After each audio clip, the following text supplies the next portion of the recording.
Hello everybody and welcome back for another edition of Ukraine This Week with me, Don Arleth. Ukraine embarked on its fifth year of resisting Russia's full-scale invasion this week, a stark milestone in a war that has reshaped Europe. Leaders from across the EU and NATO traveled to Kyiv, standing shoulder to shoulder with Ukrainians in a powerful show of solidarity. But this year felt very different. For the first time since the invasion began, the United States did not send a single government official from Washington to the commemoration. Over the past year, U.S. funding has also dried up, shifting the financial and military burden decisively onto Europe. Now, the lion's share of the support for Ukraine's government and defense rests with European partners, yet even that unity is under strain. Two governments, Hungary and Slovakia, widely seen as the EU's most pro-Russian voices, are actively working to derail the bloc's proposed 90 billion euro support package for the years 2026 and 2027. But I was told in Kyiv by the Poland's foreign minister, Radosław Sikorski, that Brussels had found a way to disperse the funds. At a pivotal moment for Ukraine, Europe's resolve is being tested from within. These two are standing in the way of the EU's 20th sanctions package on Russia and threatening Kyiv to block fuel and electricity exports, while Russia continues to terrorize civilians, constantly striking Ukraine's energy infrastructure. We will discuss this with our first guest today, but first, this story from Ukraine this week.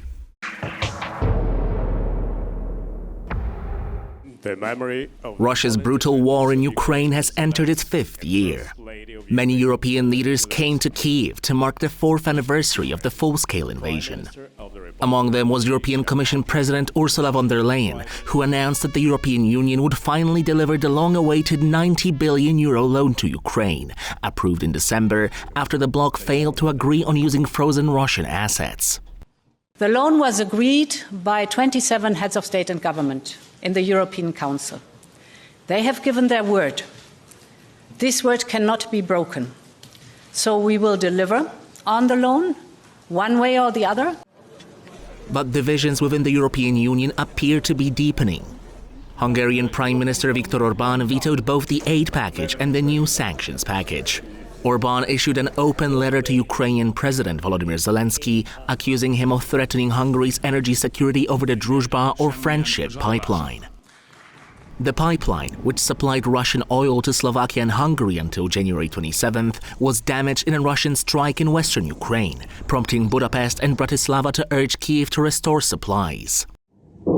As Russia refuses a ceasefire, Ukraine continues to successfully target Russian oil infrastructure, which feeds the Russian war machine. Drone strikes on a Russian state-owned pumping station in Tatarstan forced the oil company Transneft to cut crude intake by 250,000 barrels per day. But Russian forces continue their attacks, primarily targeting civilian infrastructure. According to Ukrainian authorities, Moscow has launched hundreds of drones across multiple regions, killing dozens of Ukrainians, disrupting energy and water supplies, and turning frontline cities into ruins. This is what the city of Konstantinivka looks like now.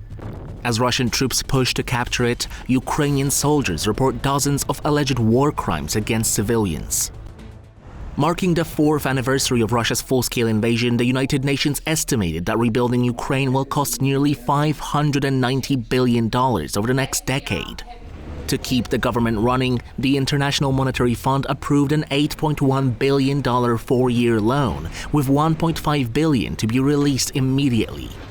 A Ukrainian delegation met U.S. officials in Geneva to discuss post-war reconstruction, as Kyiv hopes to attract around $800 billion in public and private funds over the next decade to rebuild the country. According to Ukrainian President Volodymyr Zelensky, Kyiv is more than ready for the next round of US-led trilateral talks with Russia. The next meeting will most likely take place in the United Arab Emirates in Abu Dhabi. We expect the gathering to occur at the beginning of March. We need to finalize everything that has been achieved and agreed upon regarding real security guarantees, which could pave the way for a meeting at the level of national leaders. This particular format could advance many important issues. Meanwhile, U.S. Secretary of State Marco Rubio said negotiations could end the conflict, positioning Washington as the indispensable broker. We know that at the end, the war in Ukraine does not have a military solution. That war will be settled through a negotiation. And right now, we are the only country in the world that can be a catalyst for negotiation. If we forfeit that role, no one else can do it. As both US and Ukraine call for the leaders' summit, voices from the Kremlin remain quiet.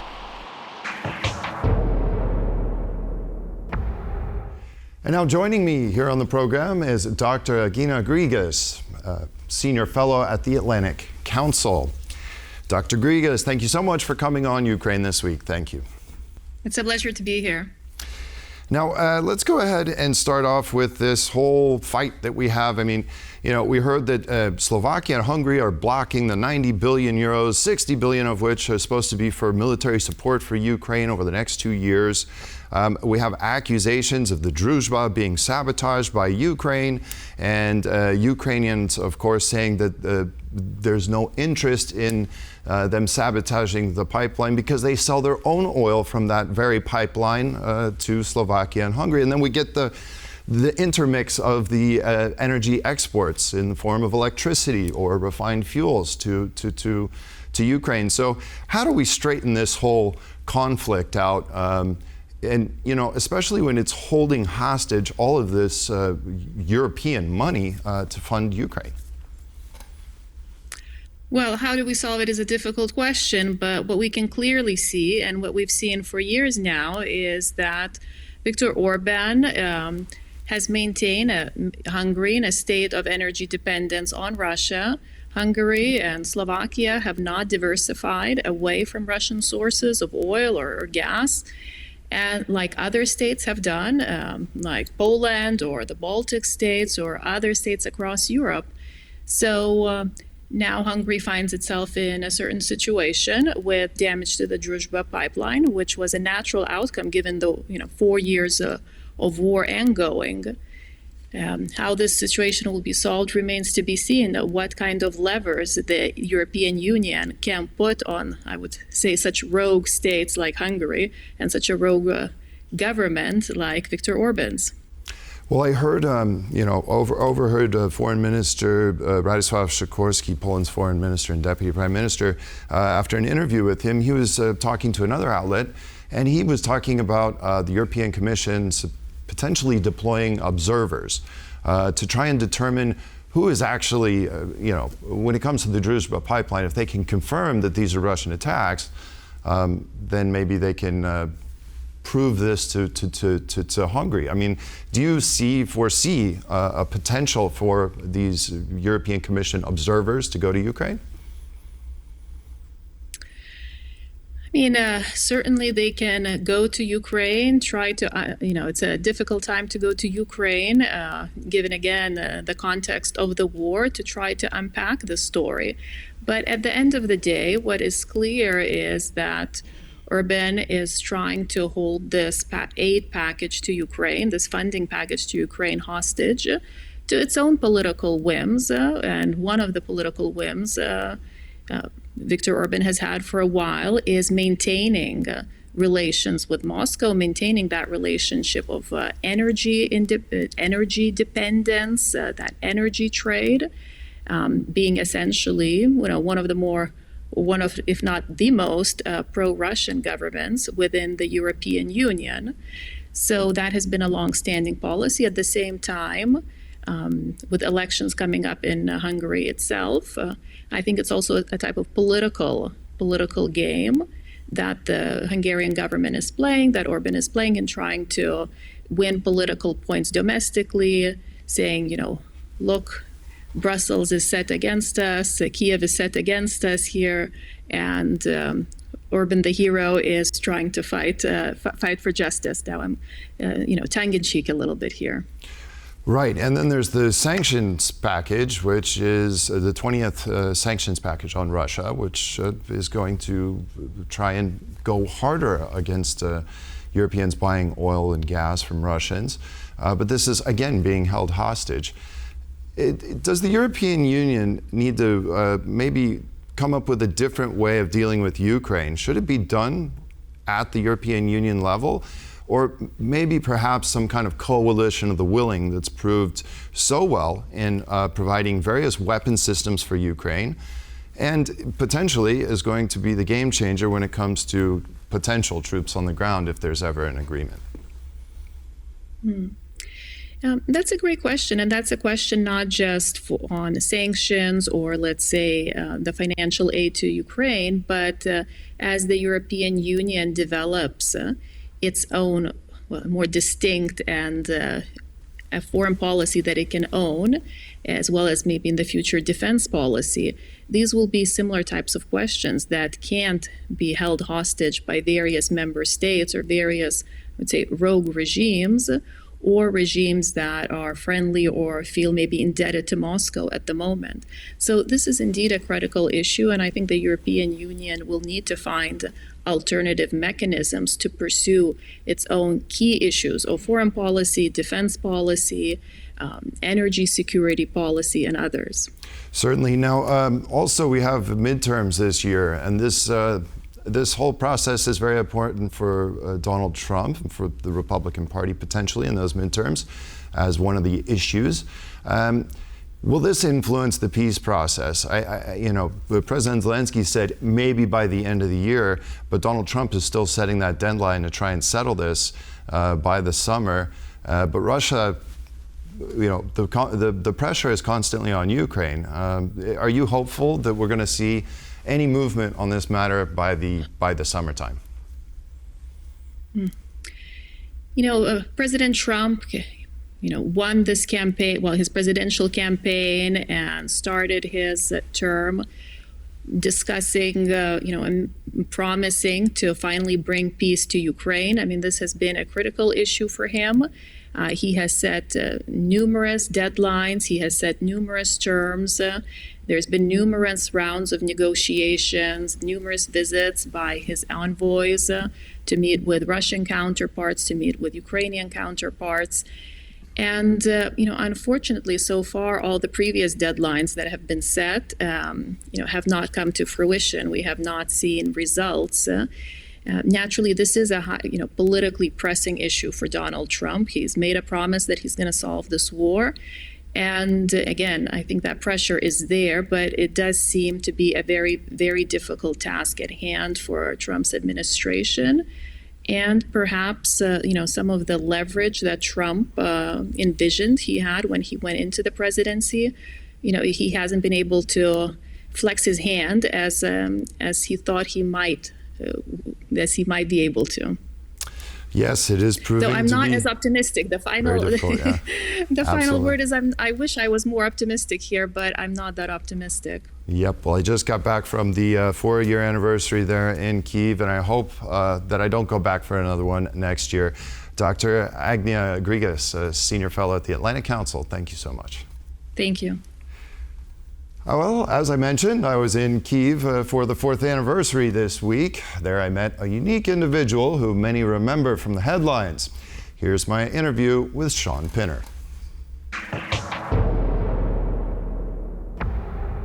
Well, for some of our viewers who may not know who you are, why don't you tell us a little bit about your story here in Ukraine?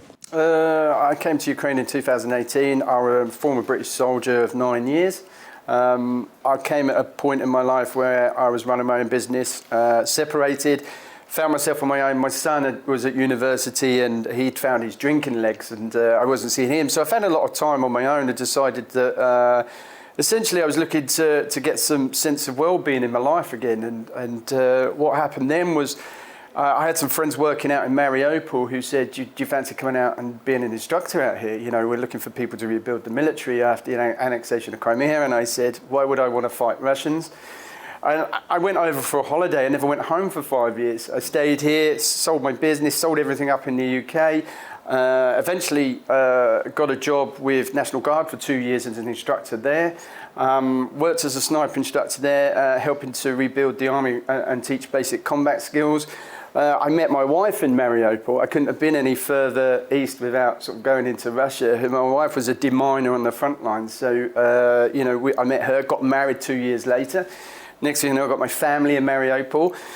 In order to stay in the country, I needed a visa to stay in the country to move on to sort of a temporary residency, permanent residency, or citizenship sort of route. So I decided to do a 3-year contract and join the Marines in my mid-40s, where I was the first foreigner to really pass all aspects of parachute training and jump as a Ukrainian soldier, get my blue beret and commit to a 3-year contract, give something to the country to get something back. And then the last 6 months of my 3-year contract, Russia invaded. So I was looking at the full Russian army, exactly 4 years ago, coming across the border and defending my home, my family, making that choice to stay, not go, and with guys I'd spent 5 years, working with. And that's after 7 weeks of defending Mariupol and being encircled, I was captured by the Russians, had several months in a captivity, including the black site, where I was tortured, stabbed in the leg, put through a trial by public opinion and given a death sentence, where I was then released at the end of September of that same year in a high sort of profile prisoner swap involving Viktor Medvedchuk, Roman Abramovich and the Saudi prince. I mean, it was just bizarre. So, and that's where people sort of remember me from. And now I'm back in Ukraine, really keeping Ukraine in the public eye, helping with humanitarian work. Tell us a little bit about your captivity. I mean, what did you endure during that time, and how did you get through it? I'd been trained in resistance training, survival, evade, resist and escape training in the British military, but that was some sort of 25 years, 30 years earlier. And it was the Americans that taught me about the different stages of captivity. So I was, I knew full well that I didn't want to surrender, which we were told was an option. I wanted to try and get out and break the first lines of the Russians to try and do beat the 200-kilometer encirclement that was around Mariupol. Unfortunately, when we did get out, it was broad daylight in one of the best days you could ever imagine, blue sky, sun, and previously it had been foggy and rain and snow, and so even the weather gods weren't on our side. So ideal for drones, and I was captured about 2 hours outside Mariupol and then taken essentially to a commander and handed over to Russians who then electrocuted me on my fingers, pretty much like this, strapping me to a chair. And then not really asking me any questions that I thought I would get, tactical questions, more so that then they'd stab me in the leg. So I had like a 3-inch knife wound in my leg, and they stripped me down and then took me to Donetsk, where I was then taken to a black site in an isolation cell. I was kept in there for several days, which is like a 1 meter by 3 meter cell with no window. The light's on 24 hours a day. There's a heavy metal sort of playing 24 hours a day. And then you're pulled out for interrogations where you're beaten, electrocuted on the ears, pulled out for propaganda. And where, this was my first insight into how they were going to use me. They kept referring to me as a Nazi mercenary and a terrorist. Well, neither any of those. I never left the country. I had legal residency. And then they were projecting that out 2 or 3 months before I got to the sham trial. They wanted justification for the war. They were using me as a tool, and that's what they did. For the time up until I was exchanged, I was just a tool. They made it quite clear that they wanted somebody, Viktor Medvedchuk, and they were making inroads, and I had to beg and plead and talk to politicians back home and write letters, and that's where I was used really as a tool, and why I was so angry when I got exchanged, how they used me as this tool really, and I wanted to tell my story, Yeah. Now, tell me, how was your government, your embassy? I mean, how did they deal with the Russians? Were they any part of the process? Not really. No. We didn't have any humanitarian aid come visit us. There was no Red Cross. They deemed us not prisoners of war. So I was in general population, which is extremely dangerous, in the CISO, which is like a transit prison between, getting your final destination. Before that, I was in a black site, kept underground for 60 days, where I was only given a bit of bread every other day. So by the time I'd got out of there, and those first 60 days, I was probably 65, 60 kilo. I normally weigh 85, 90 kilos. So I'd lost a considerable amount of weight because they just starved us. And then, by the time I got to the trial, I think that's where people were quite shocked, visibly shocked at the pictures. It looked like I'd been in a Japanese war camp. I was pale, I hadn't seen the light, I was super thin. But I mean, generally, there wasn't, I didn't really see any humanitarian aid groups, so we weren't given any rights at all. We were given a chance to ring home occasionally, but that was, videoed pretty much like now. And they would play it back and question you about what you said and what she said or your mum said, and they were gaining information through there, trying to bring Britain into the war. And Britain, I was Ukrainian Marine. They were breaching all the Geneva Conventions. I was a registered Marine living in a country with legal status. They'd came into the country and pretty much, kidnapped me basically from my city. So, and then portrayed me as a Nazi and a mercenary and a terrorist when I was actually a contracted soldier with the Marines under the Geneva Conventions.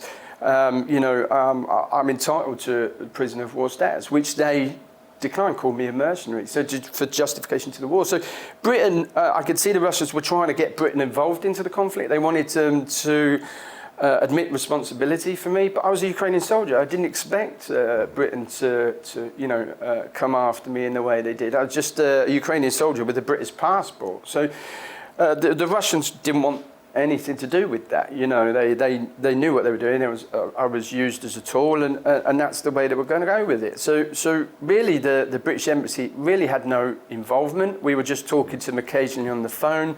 The Foreign Office were really good with my parents, keeping them updated and, with what was going on. But it was a very difficult situation. I didn't know there was a Ukraine for 2 or 3 weeks when I was initially captured, because they came in so fast and the speed of it. Yeah. You don't really know what's going on because you're in an isolation cell until somebody might drop a little hint, like Paul Yuri, who said, we sunk the Moskva. And I was like, how do you know that? He said, I saw it on TV and I saw your mum, and I was like, oh no. So we were cheering then when we realised that, Ukraine was fighting back from inside captivity inside a Russian prison. Did they ever tell you that Poland took over all of Western Ukraine? Did you ever hear that? No, but they did. They kept repeating that once they're done with Ukraine, they're going into Poland. I mean, everybody hated the Poles, which was quite alarming. I didn't really, I had a bit of basic knowledge when I decided to come to Ukraine, but I didn't know what I knew now compared to, what I knew then. I didn't know very much at all. I didn't speak the language. Living in Mariupol, I learned Russian first, Suzyk, and a bit of both. So I didn't really learn Ukrainian. So I was able to keep that under wraps during captivity and keep that my little understanding. So I could get snippets, radio snippets. If I was hooded in a car and bent down, I could understand the date, time, what time it was, what was going on, propaganda, Russian propaganda, coming through the radio, and I would get, people would talk in front of me and I would understand a little bit of what's going on, where I'm going. So I think that really helped through captivity. But, if you'd have asked me beforehand how I would have dealt with it, I would have said, I don't know. You don't really know. I couldn't imagine. I couldn't fathom it. So you were the last foreigner, if you will, to be exchanged, right? And this was September of 2022. Yeah. How many? I don't know if you can say this, but are there a lot of foreigners? Do you think from Europeans? Americans that are in captivity? I know of some, yeah. I know 4 or 5. I don't know them personally. I only watch them through the media. But generally, I have visited prisons in the west of Ukraine, where the Russians are held, and spoke to some of those soldiers who come from other countries, from South America, India, Egypt. We actually spoke to one of the mums of one of the prisoners that was in there and sort of told her where her son was. She had no idea. The Russians hadn't talked to her. So it was quite illuminating to go and speak to them who were essentially similar to myself. But they've invaded a country. Let's make that clear. I was classed as a mercenary. I never left the country I had legal status in. These guys that fight for the Russian army are soldiers. Where they come from doesn't matter. They're treated in Ukraine under the Geneva Conventions as POWs. I was never given that liberty. The problem comes with PMCs and like Wagner and paramilitary groups, far-right paramilitary groups like Rusich who come in, they're not essentially part of the military. They're private enterprises. So they don't need to be, they may not be entitled to the rights of the Geneva Convention. But I was a contract soldier. So talking to them, I was able to tell them, which they were fascinated with me, because, one guy was saying he was from Mogadishu. I was saying, I said, why do you come in? He said, I'm from Mogadishu. What would you do? He said, I tried to get into Germany, and I sort of believed him to a degree. I sort of was understanding that he was then thrust into the military, trying to get out of, a slum to try and earn some decent money. And I was sort of in his prison talking to him, listening to him talk, and saying, what would you do? I was probably done the same, to be honest, not knowing, I sort of sympathising with him because I was in a similar sort of situation, not knowing the full picture. So I just come with 9 years background in the British military. So, that's what I brought here, and that's why I stayed for as long as I did, because it doesn't matter if you don't speak the language. In the military, if you can't do your job, you're really picked out quickly. Yeah, for sure. Well, you've seen this war unfold. Fortunately, you've been free from captivity since September 2022.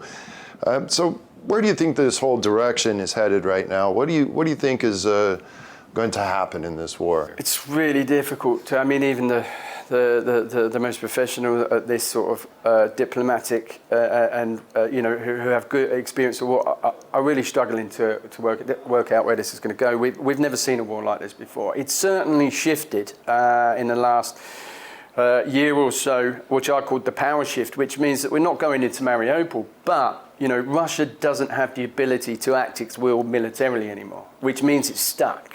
We're at the point, which I think is the most dangerous, where Putin needs a win. He needs something to take back. And now he's really using the Trump administration to barter Donbass, which he spent 11 years trying to take. And quite rightly, Ukraine does not want to give territory up.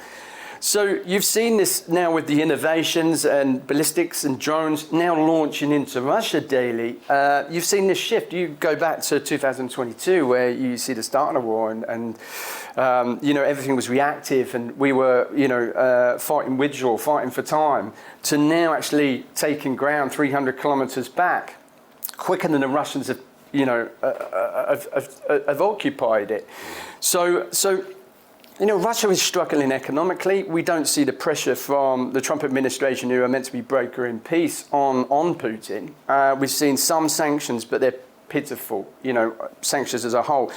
But generally, there's a lot of pressure on Putin, to the point where he's now what I call paranoia, where he's pulling in all Western social media. He wants to reduce the size of the audience to his failure, which is not getting talked about enough. He's promised Kyiv in 3 days. 4 years later, 1.2 million casualties. He's still fighting for Donetsk Oblast. It's a massive foreign policy failure. 6 million forced refugees, 6 million refugees possibly in the occupied territories. Myself, we'd lost our house. So this isn't going away. Our family's lost our home, like many others. So we're not going away. We want a just peace. And at the moment, I think we're going to see more efforts in the diplomatic process rather than we are on the battlefield. One thing that's strange here is that if you look at the list of demands to even get to the table that Ukraine has put out, last year, the year before, always there was the accountability for all the war crimes that have been committed here. Somehow that's been taken off the table. Do you think that Ukraine's going to continue to pursue that on its own? Do you think this is a good move to get peace? Do you think Putin is ever going to agree to peace? And what are your thoughts on taking this element out of a settlement? Literally just written an article about Steve Witkoff's interviews with Fox recently over the last couple of days, which he seemed to whitewash all the atrocities, saying that Putin has been solid and with him, and he's sort of put Putin in a really good light, which seems like he's whitewashed all the atrocities at the table. We're talking about Russia that's stolen 20,000 children. We're talking about Russia that's slaughtered over 25,000 civilians, including women and children. It's just Mariupol. What we're learning, they bombed schools, churches.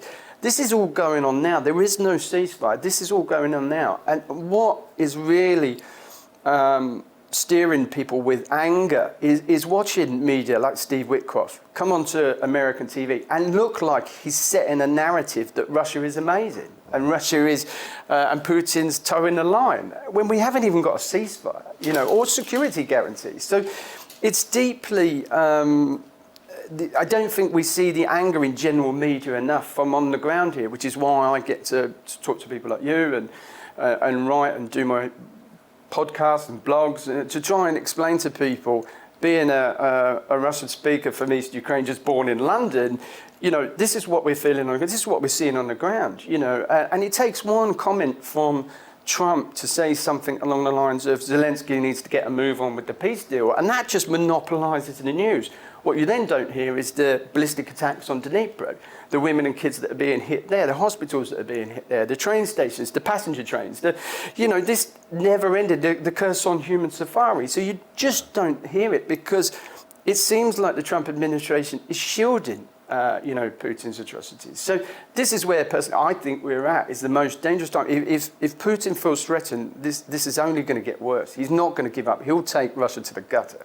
And we've said that from the word go. He wants Kiev, he can't get Kiev, and this is his whole political legacy is based on this. Yet, Witkoff's saying different things. He wants peace. Well, maybe it'll be a Soviet-style, you know, one day you wake up and it's over, you know? Yeah, absolutely. All right, well, Shaun Pinner, thank you so much for joining us on Ukraine this week. Thank you. And that's all the time we have on this edition of Ukraine This Week. Join us again next week for all the latest from the war in Ukraine. Thanks for watching and hope to see you then. Goodbye.